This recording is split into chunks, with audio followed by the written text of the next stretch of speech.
Today we honour two of our champions, the legendary goal kickers Bob Bonnett and Fred Cook. And they will unveil the Bob Bonnett and Fred Cook goals later on. The Port Melbourne Past Players and Officials Association, through Graham and Gary, suggested this to the board, and the board was very pleased to support this splendid and overdue recognition of achievement. I welcome Bob and Fred, and importantly their families, here today. As players, their achievements are many, and there's sheets around the room and on the tables. Now, Fred Cook joined Port in 1971 after playing for 1 year at Yarraville after he got moved on from Footscray. He kicked 1,238 goals for the Borough, was the club's leading goal kicker 11 times. Now, Fred, I'm wondering, how did Graham Anderson sneak into the middle there and just win it in 1983? I just can't quite follow that. I knew there'd be something to do with Brycey. He was the VFA leading goal kicker 5 times and club captain in 78 and 83. His biggest bag of goals in a season was in 77 when he kicked 167. For many years, Fred was the public face of Port Melbourne. In a time when there were many glamourful forwards in the VFA, Fred was the most glamorous of them all and a true champion. Now, Fred, I'm told that you kicked most of your goals at the Lorimer Street end. From watching it on TV and stuff, I always thought you kicked most of your goals from the goal square. And it's most fitting that the Lorimer Street end will now be known as the Fred Cook goal. Bob and Fred will be interviewed by our MC Nathan Stremple shortly and get a chance to correct any errors that I've made, and I'm sure I have. At half-time, the goals will be unveiled by Bob and Fred, and I ask that all past players present gather at the race just prior to half-time and enter the playing field just after today's team leaves the oval. We will get a great thrill to see you come out that race again.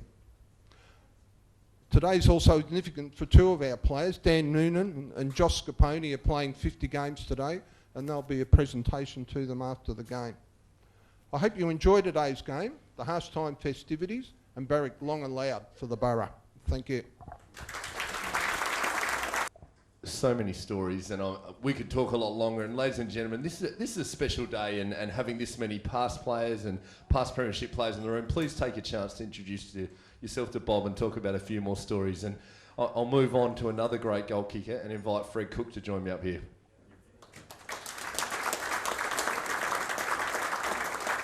Cook's been flattened, and it's right on. Harper is in trouble.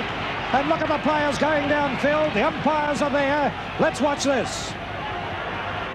And it's on. Another player has flattened the other end of the ground. Flaherty's been flattened at the other end of the ground. Oh, another one. And there's another one down at the other end. A trainer's gone down. And Eddie Malay's standing around. In the middle, there's another fight on in the middle of the ground. And Fred Cook in a lot of trouble. Fred Cook, what a shame to see this. Fred Cook saying he's right. He's telling everybody to clear up. It's picked up by Rasmussen. His kick high into the air. Freddie Cook. Well, I think one can only admire Freddie Cook because he got a very, very heavy knock behind the play just a while ago. Calling for the ball. Fred Cook on his own in the goal square, takes the mark and kicks a goal. 9 goals for Fred Cook. He's kicked 125 goals for the year. There he is, century goal kicker supreme, Fred Cook. Fred Cook now, the captain of Port Melbourne, saying a few words. Also thank a very good friend of ours and mine personally, Ken Mitchell from Puma, and a little mate of mine, Robert, who's watching home on television, couldn't make it today. Thank you very much. Thanks, Rod.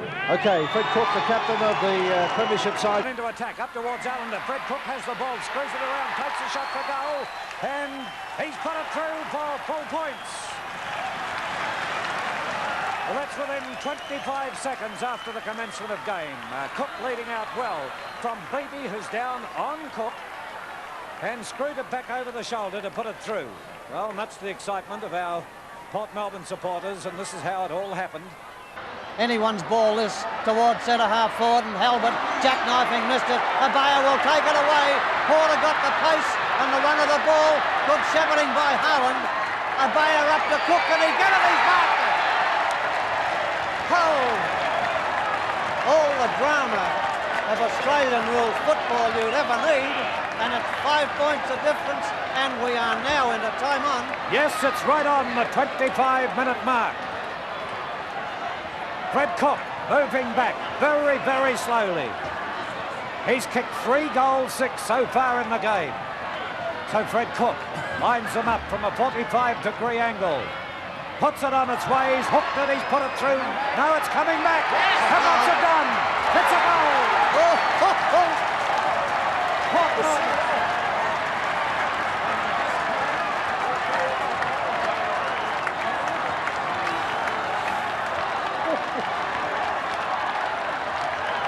No one able to break away with it. Player throwing himself in there was Douglas. It's taken away by Christo. Christo gets it. There's a siren for half-forward line, but there goes the siren. It's all over. And we have a win to Port Melbourne, coming back desperately to take out the big one, the 1980 Grand Final. Look at the crowd swarm across the ground here, and hard luck to Coburg, I must say that, because they fought it out gallantly and brilliantly, Bill. In the first half, Coburg were brilliant. Right. And culminating in that goal of Fred Cook's, which was absolutely superb judgment. I can see Fred Cook going up the race, the cup being taken off the ground. Rob Asper is in the dressing rooms. It's over to you, Rob. Well, we have Freddie with us at the moment. Fred, congratulations. Thanks, Rob. It's a magnificent effort by our players to come back when we're so, the situation looked lost at three-quarter time. And Bryce, he asked us for that extra effort, and it's magnificent the way the players lifted after being down for 3 quarters. But, while we're on here, we must congratulate Coburg for the magnificent fight they put up. For 3 quarters it was their premiership, but premierships aren't won until the final siren, and, we hung on and we won it, and I'm very proud of these young players, particularly young players that haven't played in a premiership before. It's so fantastic for them, We try to instill them. There's only Stretch and Buster and a couple of others that have played in premierships before. It's a new team here. And the way these blokes applied themselves, and enormous, it hasn't hit home yet, but I'm sure in the next few days it will, Robert. It's a magnificent feeling. It's going to hit home very shortly. Going towards goal now. Port Melbourne looking really good. There's the kick down to the full forward position. Fred Cook is there. A little bit of a nudge. And Cook has the mark. Fred Cook going for goal 100 for the season. Let's have a look at that mark. I thought that Fred Cook edged his opponent out then, but he certainly took that cleanly there. The personality player of the VFA, number 1, Fred Cook, lining up for goals 100. There's the kick. And it's a goal. 100 goals to Fred Cook. And have a look at that crowd coming onto the ground, Phil. Well, a great tribute to Fred Cook. He's one of the most popular players in football today, and that includes league and association. Thank you, Nathan. Now, Fred, it's lovely to have you here. I met Fred for the first time just out in front, and I knew within about 2 seconds that Fred was fairly shy and might have a bit of trouble on the mic, but we fired you up and you're ready to have a chat now? I'm writing a book. No comment.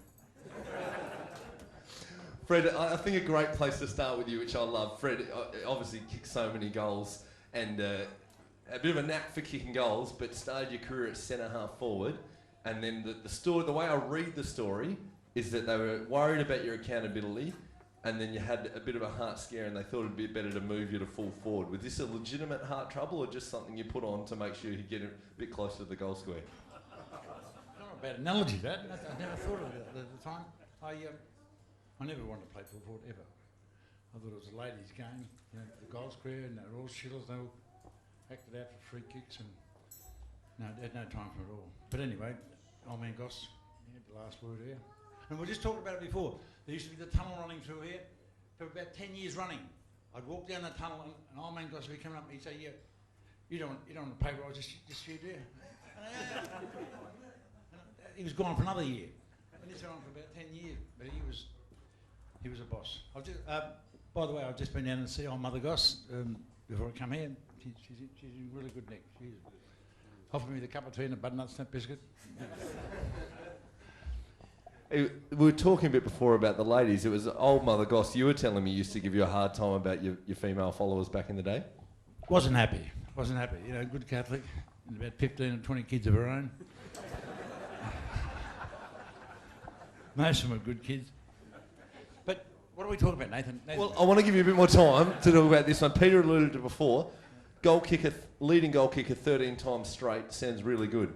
But a man called Graham Anderson sort of stood in the way of that. Can you tell us a little bit why you had 10 years straight there? Oh, but let's put the cards down on the table. Graham Anderson was a fine player. Like, you know, went to Collingwood, kicked 8 goals from the wing one day. Like, you know, anyone's allowed to have a bad day, I suppose. But he was such a, you know, he kicked nearly the length of the ground, and he was such an accurate kick. And I was just having a, what year are we talking about? 77, no, 79. 83. Graham Anderson. No, I never handballed him, no. Never. Well, I like what you say. I like we say, what are we talking about? Because actually, your career is unbelievable. Playing 6 premierships, I could talk to you all day about any one of those. So maybe I'll throw back to you. In such an incredible career with a huge list, they're on your table in front of you, huge list of achievements. What are some of the standout memories for you? The most satisfying feeling I ever had at this club was at the start of 1981, when I finally felt that I was part of the club. Because the first couple of weeks here, a committeeman said to me, "Hey, Cookie, you'll have to stay around for 10 years before you're a local." 81, I won a premiership the year before, probably went wrong the next year, leading goal kicker, but I just felt at home, you know, like I was actually part of the club. And that was the way it was. You know, a lot of the players I played with were kids that grew up in the area. And to form a fine body of men in such a small community, which is bordered on 3 sides by water, we look back and we think, hang on, you can't do this. You couldn't do it today. You've got to go and buy your clubs. You'll go, Nathan, go on. No, that's in the book. I can't tell you that one. Well, tell me as well, like, continue on that. What are your memories as a player and around Port Melbourne? Like we said to Bob, what does Port Melbourne mean to you? What's the Port Melbourne family, and how would you describe it to someone who's as an outsider coming in from that moment where you felt a part of that team and that family? Probably about a week before I come out, along with Collingwood, I hated them. I just didn't like them at all. You know, you're either barrack for Collingwood or you hate them, and the same implied here. And I think it was respect a lot for the club, and it's not a coincidence that successful clubs have always got a successful person at the top. And we had old man Goss here, and you know, Graham Richmond at Richmond. You know, how lucky were they? Barry Cheatley and at North Melbourne, got Borough, and it's got to start from the top. And more importantly, I think the respect for your club and yourself has got to come from the top. And who would never have more finer men than old man Goss running the show here. I remember he was out there complaining one day. He spent nearly $100,000 on a premiership for the whole year. That was for bandages and oil. He said, "Oh, you've got to cut these costs down." Like, I only won a premiership. You know, I don't know what year it was, but. Fred, why don't you, like I said to Bob, tell me some of your thoughts on Bob Bonnett. Did you see Bob play a little bit as you were a youngster? I certainly followed him in the Sun newspaper, you know, because his name kept bobbing up all the time. No pun intended. Yeah, and when I come across, he was my first coach, and I thought I had something to prove. They didn't have to. Wasn't the other way around. I had something to prove, and I had a burning desire to play football. I really did, at its best. And I used to muck around on and off the field. But on the field, I took my game very seriously. A lot of the television we saw was play acting, scripted by Phil Gibbs at Channel 10, Channel O. So it looks like it's been a pretty ordinary day today. Do something, will you, you know? And that is of all my coaches, the coach that inspired me electrically for about 1 second was Norm Brown. And at 3/4 time, the coaches, you know, no one said run in 3s and 4s, no one said handball and talk it up. And after they'd finished, you know, they'd heard that story 1,000 times before. We walked away, and he called Sammy Holt and myself back there, and he said, for Christ's sake, get out and do something, will you? And that hurt. It hurt me and it hurt Sam Holt, because we were playing ordinary. And I think the last quarter, Sam kicked a couple and I kicked one.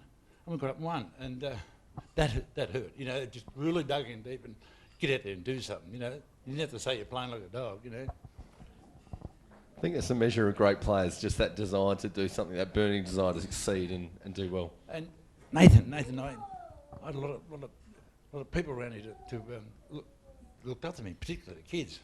A lot of them mine, but I always had. You'll never see any television with me smoking a cigarette, and yet I had a trainer Alan Thomas used to bring out a packet of Viscount, cigarette lighter, and box of matches in case the light didn't work. I have a smoke, and I'd just deal with the camera crew. I'll do anything you want. Don't put the camera on me. I have a cigarette, and I had a hero in Ted Whitton. And I know how I felt, when lead trainer here, I'm a league footballer, I went out and met him for the first time. Good day, Mr. Whitton, how are you? Years later we'd be drunk in the pub and he said, remember that time he used to call me Mr. Whitton, But we've all got to have our idols, and I was lucky enough to have quite a few in my time. Well, you mentioned your idols, but you also mentioned people looking up to you. There's probably some in the room today. Is people here that you want to acknowledge or thank? Well, one in particular, this little fellow with his back to me, it was my grandson's his birthday today. Trey, stand up and give it, hey, good on you, son, good on you. He's not a bad kid. No tattoos yet, no tattoos. Just look around, we'd need hours and hours to just to go back on, Bob, I want to speak to you later on. I've got a story about a footy trip that ain't true. And you were the instigator. That's another story. That's in the book. But I always felt they were just part of the gang. It's lovely to have functions and be honoured like this. But Bonnox and I were just doing our job. And like a whole man gossip. For 10 years I keep coming back to him, but he'd say, like today, he'd say, it could be, I reckon if you kick 5 or 6 we'll win. I thought it was just a personal, it looks like been a pretty good day, you should get double figures today, Or this bloke beat you last time we played on him, that used to get you going. But I just felt part of the family, I really did. Tuesday, Thursday, before training, down to Mother Goss, cup of tea and a butternut snap biscuit. And there'd be Brownie from the Herald, son, Alf Brown. There'd be Alf Brown and Turkey Layer sitting there having a cup of tea and just chewing the fat. They were great times, they were.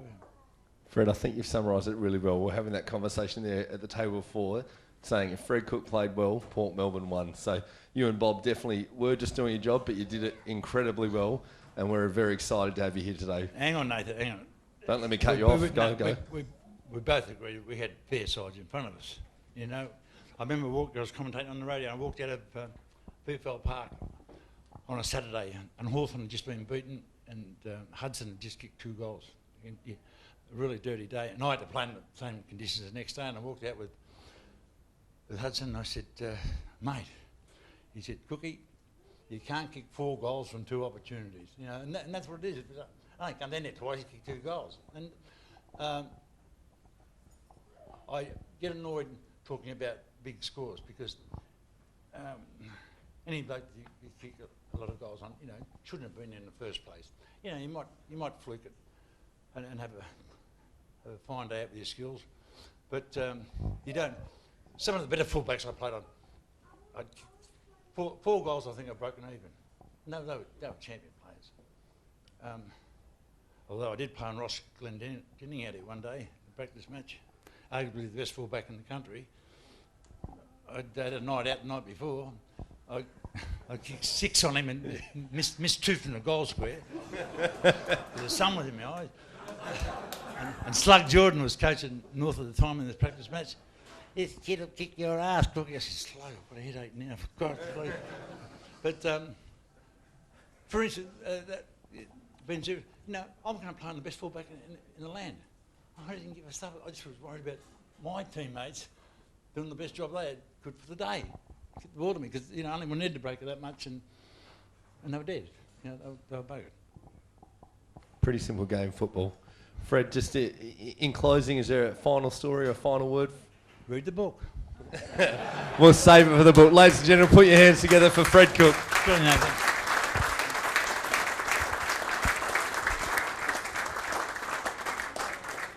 I'm sure we could continue to talk all day, but